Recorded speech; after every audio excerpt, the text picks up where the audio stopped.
Hello, hello everybody. Welcome to How to Paint with Masks, SketchCraft Live. Sorry, I'm drinking my coffee here. I'm getting a little bit of mush mouth.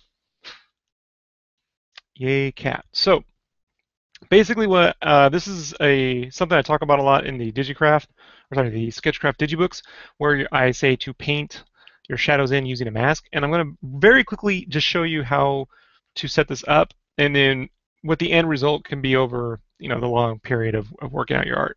So to paint in a mask is very, very simple, and I'll explain to you the reason why I do it. Now, traditionally, here's what most people will do when they want to add shadows. They will create a new layer. They'll set it to multiply or hard light, whatever you want. I'll set mine to hard light. I'll turn my percentage down to 60%. I like to work in 40 or 60%. And then they'll pick a shadow color. In this case, I'm going to pick PMS 269. It's this purple color I like. And then using one of my brushes here, we just quickly go in and start to paint in a shadow, right? Ooh, wow, I'm starting to get skin tones. Look at that. Yay. Or if I manually select her leg, so let me delete that. Watch. Now that's one way to do it. The problem with this is then you start to use the eraser tool to kind of erase out, and you can get to be a little cumbersome. Sometimes when you're doing that, you'll also forget to have the right color. And what if I accidentally hit the X button and I start painting it with white? See, this sort of thing.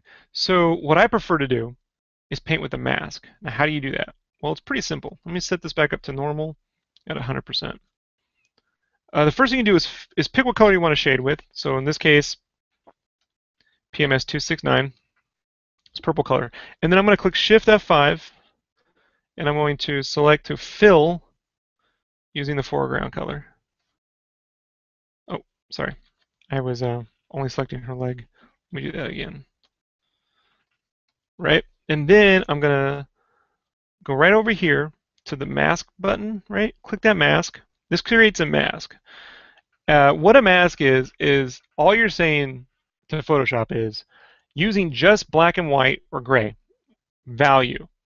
I want something to be visible or not visible. So if it's white, it's going to be 100% visible. If it's black in this mask, it's going to be 100% not visible. Like, see what happens if I'm selecting the mask, I'm coloring with black, and so this area is not visible. That's what a mask does. If I select a gray color, right, it'll be 50% visible, so forth and so forth. So what I'm going to do is just go ahead and fill this with black completely, so nothing's visible, and then making sure that my foreground and background color are set to black and white each. You can just hit D, and that'll usually reset it. And you can flip between your foreground and background color using the X key. So I'll just, with my left hand, have it on the keyboard hitting X, and then I'm going to make a selection. Make sure I'm selecting the mask, not the actual color layer. Set that back to 60%. Hit Control H. And then here I can now color in the mask. And then if I want to erase an edge, just hit X and erase that edge. And then hit X, and now I can paint in the edge. Now, one of the things I like to do is once I get my hard layers set down, I can then erase out using like an airbrush and kind of fade some of the edges if I wanted to, or using more of like the painter brush. Kind of just work out that edge, see?